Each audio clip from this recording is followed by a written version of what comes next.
Hi friends, welcome back to our channel. ఈరోజు నేను 5 డాట్స్తో simple and ఈజీగా వేసుకునే దీపం ముగ్గును వేస్తున్నాను. నేను వేసే ఇలాంటి ముగ్గు మీకు నచ్చినట్లయితే లైక్ చేయండి, షేర్ చేయండి.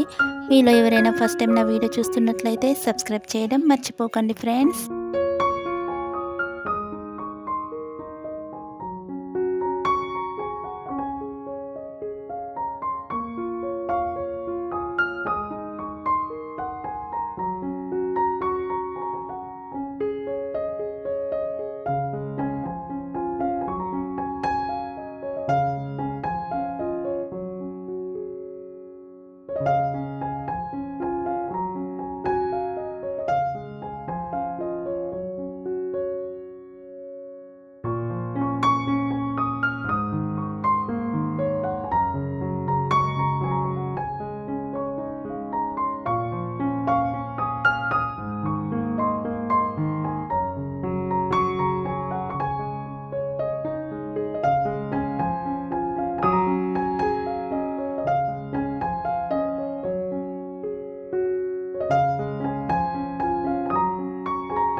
ఇక్కడ నేను ముగ్గు చుట్టూ వేసుకోవడానికి సైడ్ బోర్డర్స్ని డ్రా చేసుకుంటున్నాను. మీరు ముగ్గుకి 4 సైడ్స్ ఈ విధంగా సైడ్ బోర్డర్స్ని డ్రా చేసుకోండి.